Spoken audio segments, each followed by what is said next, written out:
Spoken English class 8. So, ఈ lesson దేని మీద ఫోకస్ చేస్తుందంటే, ప్రీవియస్‌గా మనం డిస్కస్ చేసుకున్నాం. హ్యావ్ అండ్ హాస్ ని క్వెషన్‌గా ఎలా ఫార్మ్ చేయాలి. Let's break down each concept clearly with explanation in both English and Telugu for better understanding. So, introduce of questions using have and has. Questions ఫ్రేమ్‌వర్క్‌లో హ్యావ్ అండ్ హాస్ గురించి ఎలా మాట్లాడాలి, ఎలా question frame చేయాలి. ఇక్కడ ఒక 2 or 3 మినిట్స్‌లో ఒక టిప్ ఇస్తాను. ఆ టిప్‌ని బట్టి మీరు ఇంకా డీటెయిల్‌గా అర్థమవుతది. So, please watch. So we use have and has to talk about person. అంటే దేనన్నా ఓనర్‌షిప్ మీద ఉన్నప్పుడు మనం have and has ని మెయిన్ వర్బ్‌గా యూజ్ చేసి I have a car, I have a house, she has a car, she has a house ఇలా చెప్పుకుంటూ పోతాం. ఇక్కడ have, has దేని మీద డిపెండ్ అవుతాయి? సబ్జెక్ట్ మీద డిపెండ్ అవుతాయి. I, you, we, they. He, she, ఇట్‌కి హ్యాస్ వస్తది. ఐ, యు, వి, దేకి హ్యావ్ వస్తది. ఇది మనకు తెలిసింది. మనం ప్రీవియస్ లెక్చర్‌లో దీన్ని పాజిటివ్, నెగెటివ్ సెంటెన్స్ కూడా కొద్దిగా మాట్లాడుకున్నాం. బట్ ఇంట్రాగేటివ్ సెంటెన్స్‌కి ఇంకా క్లియర్‌గా మాట్లాడుకోవాలంటే please watch this lesson and please subscribe this channel and please like the video if you understand the things. Okay. So, type of question in English. So, మనం already first lecture నుంచి మనం చెప్తూనే ఉన్నా questions అనేది 2 రకాలుగా ఉంటాయి. Yes or no question, WH question. First లెక్చర్‌లో be forms అనేది ఎంత ఇంపార్టెంటో మీకు చెప్పున్నాను ఫస్ట్, సెకండ్ క్లాస్‌లో. ఫస్ట్ క్లాస్ నుంచి విన్నారంటే మీకు పోను ఇంకా డెప్త్‌లో మీరు రోజు మాట్లాడే దాంట్లో నేను చెప్పే సెంటెన్స్‌ని గానీ మీరు యూజ్ చేస్తా ఉంటే మీకు స్పీకింగ్ ఎబిలిటీ అనేది తొందరగా వస్తుంది. ఓకేనా? You can speak in soon. Okay. So, these questions can ఒక yes or no questions and WH questions అని మనం మాట్లాడుకున్నాం. యెస్ ఆర్ నో క్వెషన్స్‌కి ప్రెజెంట్ టెన్స్‌లో కూడా మనం డూ, డస్ అనేది ఒక హెల్పింగ్ వర్బ్‌గా తీసుకుంటాం. మెయిన్ వర్బ్‌గా బీ ఫార్మ్స్ అనేది బేస్ వర్బ్‌గానే ఉండాలి. సో, మన హెల్పింగ్ వర్బ్‌గా డూ, డస్‌నే యూజ్ చేసుకొని హెల్పింగ్ క్వెషన్ ఫార్మ్ చేస్తాం. లేదా నెగెటివ్‌గా యూజ్ చేస్తాం మనకి తెలిసిందే. డబ్ల్యూహెచ్ క్వెషన్స్ అంటే what, wear, who, how many ఇలాంటివన్నీ డబ్ల్యూహెచ్ క్వెషన్స్. డబ్ల్యూహెచ్ క్వెషన్స్‌లో మీకు ప్రతి వర్డ్‌కి మీనింగ్ తెలియాలి. ప్రతి వర్డ్‌కి మీకు మీనింగ్ తెలిస్తేనే మీరు క్వెషన్ ఫ్రేమ్ చేయగలుగుతారు. అప్పుడు స్పోకెన్ ఇంగ్లీష్ క్లాస్ 4లోనేమో డబ్ల్యూహెచ్ వర్డ్ గురించి ప్రతి వర్డ్ గురించి నేను ఎక్స్‌ప్లెయిన్ చేస్తున్నా. వాట్ అంటే ఏంటి? ఒక ఇన్ఫర్మేషన్ అవతల పర్సన్ నుంచి రిట్రైవ్ చేసుకోవడానికి వాట్. ఒకతన్ని లొకేషన్ స్పెసిఫై చేయమని అడగాలంటే వేర్. అవతల పర్సన్ గురించి తెలుసుకోవాలంటే హూ. మనకేదైనా కన్‌ఫ్యూజన్ ఉన్నా గానీ తెలుసుకోవాలన్నా గానీ ఆహ్, హూ యూజ్ చేస్తాం. టైమ్ రిలేటెడ్ అయితే వెన్ యూజ్ చేస్తాం. ఒక మెథడ్‌ని ఎక్స్‌ప్లెయిన్ చేయమని చెప్తుంటే హౌ యూజ్ చేస్తాం. How many, so these are the things each thing నేను ఈచ్ వర్డ్‌ని ఎక్స్‌ప్లెయిన్ చేశాను. ఓకేనా? So, and cannot be answered with just yes or no. So, మనం ఎప్పుడైనా గానీ ఒక సెంటెన్స్‌ని హెల్పింగ్ వర్బ్‌తో స్టార్ట్ చేస్తే ఆ ఆన్సర్ మోస్ట్‌లీ యెస్ ఆర్ నో‌తో ఉంటది. ఇంకా నీకు డీటెయిల్‌గా ఆన్సర్ రావాలి అన్నప్పుడు డబ్ల్యూహెచ్ క్వెషన్స్‌తో యూజ్ చేయాలి. సో, ఇక్కడ do you have a car? Does she have a car? మనకు తెలుసు ప్రెజెంట్ గురించి మాట్లాడేటప్పుడు డూ, డస్ మాట్లాడాలి. పాస్ట్ గురించి మాట్లాడేటప్పుడు డిడ్ మాట్లాడాలి. దానికని డూ తర్వాత subject.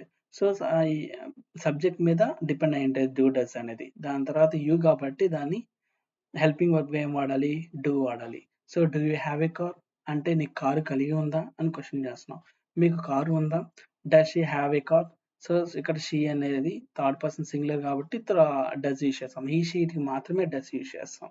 So, have a car మీకు హౌస్ కలిగి ఉందా? ఆమెకి ఇల్లు ఉందా? Does she have a house? Next yes or no మాత్రమే ఆన్సర్ వస్తది. ఓకేనా? Yes, I have a car. Do you have a car? Yes, I have a car. Does she have a car? Yes, she has a car.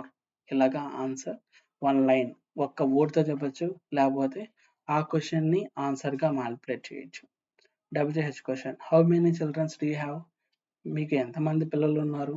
What kind of car do you have? మీకు ఏ model car ఉంది?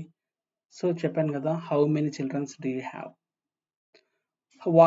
How many అంటే it's a countable noun కాబట్టి how many అన్నాం. Uncountable things అంటే అప్పుడు how many కాకుండా ఇంకో వర్డ్‌ని యూజ్ చేస్తాం. ఆ వర్డ్ గాని తెలిసిందంటే కామెంట్ చేయండి.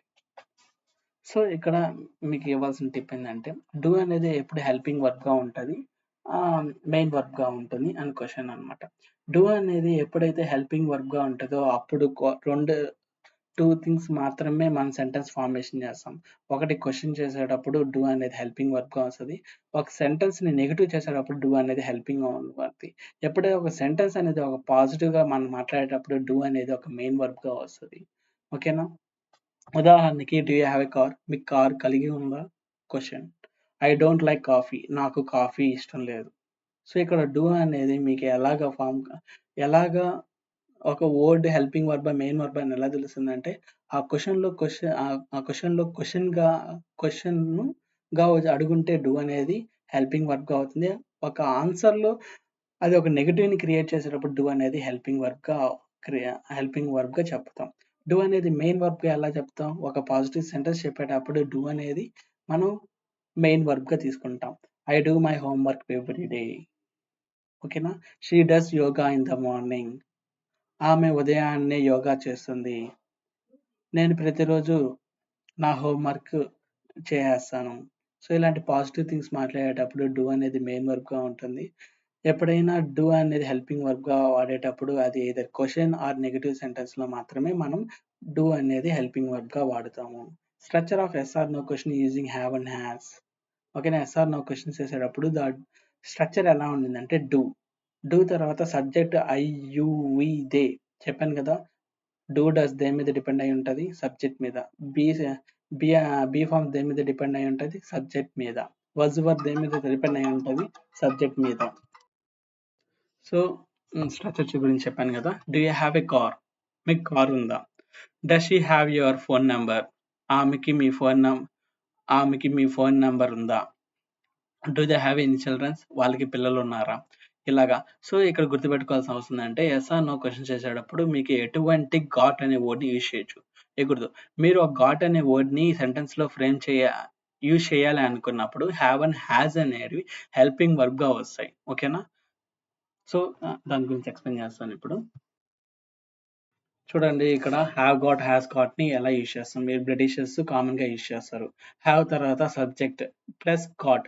సబ్జెక్ట్ మీద హావ్ అండ్ హాస్‌ని డిపెండ్ అయ్యి ఉంటాయి. దానివల్ల నేను 2 థింగ్స్‌ని పెట్టాను. సో, ఐ, యూ, వి, దేకి హావ్ యూజ్ చేస్తారు. He, she, it third person సింగులర్‌కి హాస్ యూజ్ చేస్తారు. So, have plus you, have you got a car. ఇలాగా హావ్ గాట్, హాస్ గాట్‌తో యూజ్ చేయాలి. ఇప్పుడు గాట్ అనేది వాడకుండా ఉన్నామంటే ఆ సెంటెన్స్‌లో డూ, డస్ అనేది హెల్పింగ్ వర్బ్‌గా వచ్చేసి హావ్ అనేది నౌన్ ముందర వస్తుందన్నమాట. Has she got your address? ఆమె దగ్గర మీ అడ్రస్ ఉందా? Have they got any childrens? వాళ్ళకి పిల్లలు ఉన్నారా? ఓకేనా? So, have got or have is equal to has got అనేది ఒకే మీనింగ్ అని మనం పాజిటివ్‌లో చెప్పుకున్నాం. నెగెటివ్‌లో కూడా సేమ్ క్వెషనింగ్ వేలో కూడా సేమ్ అలాగే మాట్లాడుకోవచ్చు. Do you have a car? Have you got a car? రెండిటి మీనింగ్ ఒకటే. Does she have your phone number? Has she got your phone number? So, రెండిటి సెంటెన్స్ మీనింగ్ ఒకటే అన్నమాట. సో, నెగెటివ్ క్వెషన్స్ ఫ్రేమ్ చేసేటప్పుడు ఎలా చేయాలి? When asking if someone don't have something at the time what is the structure of the sentence? Don't plus అంటే మనం పైన question అనేది ఒక పాజిటివ్ వేలో క్వెషన్ అడిగాం. కింద ఒక నెగెటివ్ వేలో క్వెషన్ అడుగుతున్నాం. రెండిటిని అర్థం చేసుకోండి. పైన నేను have you got a car? అంటే పాజిటివ్‌గా క్వెషన్ అడుగుతున్నాను. కింద నెగెటివ్‌గా క్వెషన్ అడుగుతున్నాను. Don't don't plus subject plus have plus object వచ్చినప్పుడు దాని సబ్జెక్ట్ ఏమై ఉండాలి? ఐ, యూ, వీదే ఉండాలి. Doesn't plus subject plus have plus object ఉన్నప్పుడు సబ్జెక్ట్ ఏముండాలి? హి, షీ, ఇట్ ఉండాలి. ఇక్కడ ఎగ్జాంపుల్ తీసుకుందాం. Don't you have a car? Don't you have a dog? Don't he have a car? మీ దగ్గర కుక్క లేదా? ఆమెకి కార్ లేదా? అంటే క్వెషన్‌ని నెగెటివ్‌గానే అడుగుతున్నాం. Or using have and has not ఇది కంట్రాక్షన్ ఫార్మ్‌లో అడుగుతాం. నేను చెప్పాను కదండీ! హావ్ అనేది నౌన్ ముందర వాడామంటే డూ, డస్ అనేది హెల్పింగ్ వర్బ్‌గా యూజ్ చేస్తాం. అదే నౌన్ ముందర గాట్ వచ్చినప్పుడు హావ్, హాస్ అనేటివి హెల్పింగ్ వర్బ్‌గా స్టార్ట్ అవుతాయని haven't you got a dog? మీ దగ్గర కుక్క లేదా? Hasn't he got a car? ఆమెకి కార్ లేదా? సో, బోత్ సెంటెన్స్ ఒకటే. Don't you have a dog అన్నా ఒకటే. Haven't you got a dog అన్నా ఒకటే. Don't he have a car అన్నా ఒకటే. Hasn't he got a car అన్నా ఒకటే. ఓకేనా? సో, సెంటెన్స్ క్వశ్చనింగ్ ఫ్రేమ్వర్క్ అనేది పాజిటివ్ క్వశ్చన్స్ అడగచ్చు, నెగిటివ్ క్వశ్చన్స్ అడగచ్చు. ఓకేనా? సో ఈ రెండింటి మధ్య డిఫరెన్స్ అడగండి, మీకు ఏదైతే జనరల్గా వాడుతున్నారో దాన్ని యూస్ చేసుకోవచ్చు. But there is a difference, positive questions and negative questions అనేవి. So special cases with anybody, someone, etc. When the subject is anybody, someone, everyone, we use ఆ టైంలో స్ట్రక్చర్ ఎలా ఉంటుంది? Does plus anyone, anybody or someone have plus object. Has plus anybody or someone plus got plus NS. Does anybody have change for 500? ఎవరి దగ్గర అయినా 500కి change కలిగి ఉన్నారా? Has anybody got change for 500? ఎవరైనా 500కు చేంజ్ కలిగి ఉన్నారా? ఓకే, సో ఇది అర్థం చేసుకోవాలి. అంటే ఆబ్జెక్ట్ ముందర హ్యావ్ వస్తే డూ డస్ అనేది హెల్పింగ్ వర్బ్గా యాక్ట్ అవుతుంది. ఆబ్జెక్ట్ ముందర గాట్ వస్తే హ్యావ్ అండ్ హ్యాజ్ అనేటివి హెల్పింగ్ వర్బ్గా సపోర్ట్ చేసి ఒక నెగిటివ్ సెంటెన్స్ని ఫ్రేమ్ చేస్తుంది. Okay, so that's all. So please subscribe my channel. If you understand the things, please like my video and comment your doubts below. Thank you so much.